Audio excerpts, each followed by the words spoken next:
This morning, the delegation of the government of the Republic of South Sudan started the Tumaini initiative peace talks here in Glee Hotel.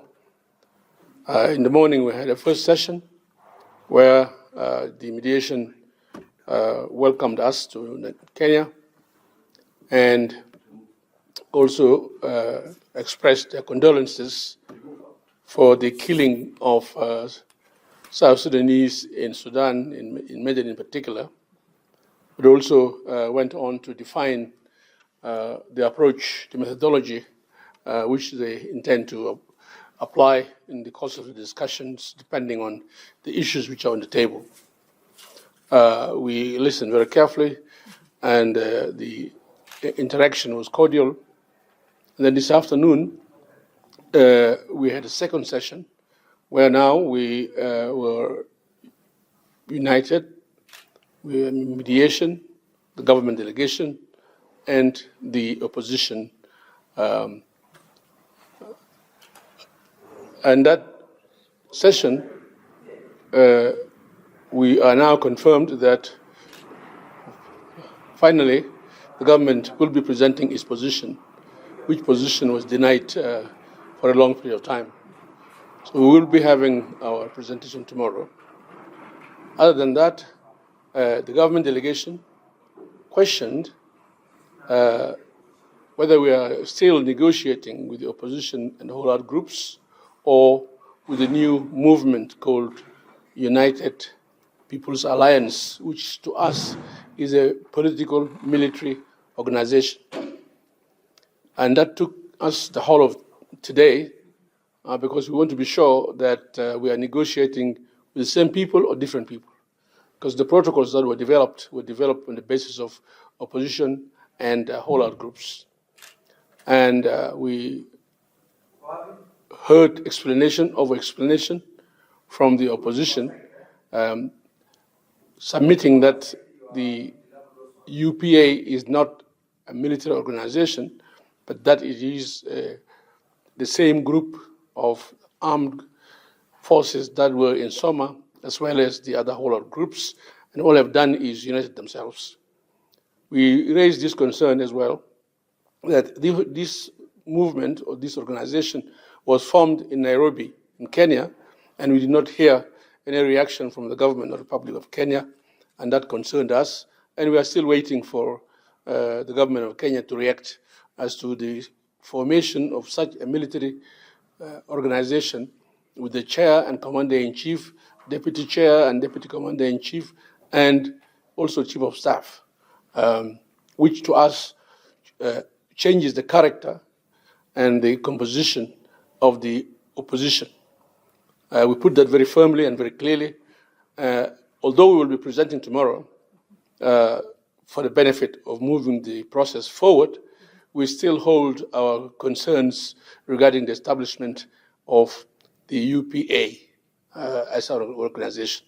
We maintain that position, and we have made it very clear to the mediation that we are expecting Kenya to respond, to react to this issue, particularly that our president had raised this concern as well to President Ruto when he sent his message on two important things. One, the government should be allowed to present its position. That position is now clear. Two, he's concerned about the formation of what looks like a military organization in Nairobi, in Kenya, and only 10 days before the talks resume. So that must be clear, that we will make a presentation. We still hold and expect reaction from the government of Kenya on its view on the establishment of such a movement, such an organization in Nairobi, when it is mediating and when we are starting the talks.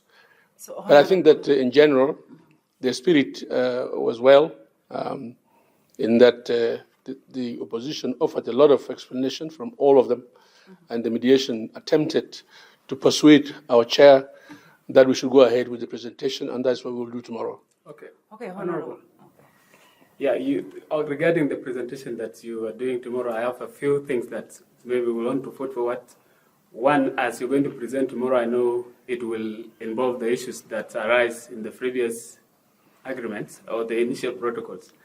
And we have had President Kiir saying that he's calling for compromise this time round so that we reach a consensus in this round of talk. One, we want to know what is the compromise that the government of South Sudan is ready to offer as in support of what President Kiir said. Well, that's left for tomorrow. I will not predict what might be the issue, but when I make presentation, it will be clear what the issues are. Okay. Honorable, does the new UPA pose a threat to the ongoing peace talk?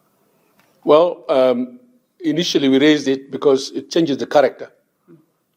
When you have political groups that got united, we don't have a concern. They were united under one name of SOMA, the Southern Sudan Opposition Movement Alliance, and other groups. Now, to change the formation to the extent that you now have a chair who is also commander-in-chief says a lot. And we are cautiously presenting, but still we deserve explanation from the government of Kenya. With how talks are going, a lot of adjournment, a lot of disagreement, South Sudanese are actually getting disappointed with the issues of Tumaini, and it's not coming to an end, and they're losing hope. What would you tell them? Well, I think we want peace for our country, and we want a good peace, which does not disturb the main framework of peace in the Republic of South Sudan, and that is the agreement on the resolution of conflict in the Republic of South Sudan.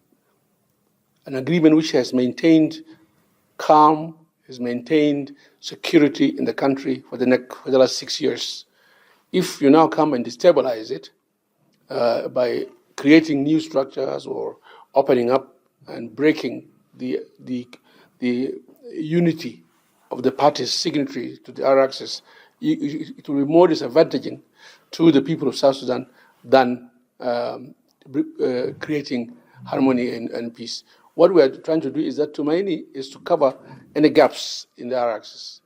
If there are gaps that are in the RXS and they're identified in Tumaini, then the two will form a harmony and form a stronger peace agreement in the Republic of South Sudan. We are also saying this should be the last peace South Sudan being discussed outside South Sudan. Today we have calm in Juba. We were able to negotiate peace for the Sudanese groups in Juba. There is no reason why we cannot also do internal peace. We can create our own mediators, we can create our own negotiators, people who will manage issues that come up and again. It's important that we are seen to be a country that also have people with capacity to be able to deal with issues of peace internally. Okay, the opposition are also insisting on the issue of annexing the consensus of the Tumaini to the R-axis, because the R-axis has taken years and the implementation is not progressing so much. And they're saying if this one is annexed to it, it might collapse together with the peace agreement. I don't know whether people really know how much has been implemented in the R-axis. How much? I can assure you, all the political articles and sub-articles of the agreement have been implemented, including the establishment of the Commission for Truth, Reconciliation and Healing and the Compensation Reporting Authority, which has been passed by law. Okay? This is the only one holding out and is being done is the permanent constitution. And then the establishment of Constitutional Court and the review of National Election Act to conform to the new constitution. And we only have phase 2. Phase 2 is to take over the remaining forces from the other armed groups, and this is going to be done. Now, General Kwal is given the responsibility. I think we're going to move expeditiously. All right, Honorable, the government has always been going back for consultation from the presidency. So are you going to be going for further consultation, or is the last consultation the government is going to do? Well, depending on the matter, if there is an issue that requires, if we see that the matter that is raised is not within the terms of reference given to us, then we will have to seek further authority from the presidency.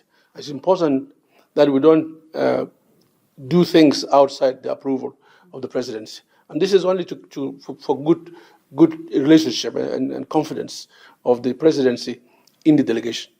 It's essential, but it will not be a situation where all of us may go. Could be one person or two people going and consulting.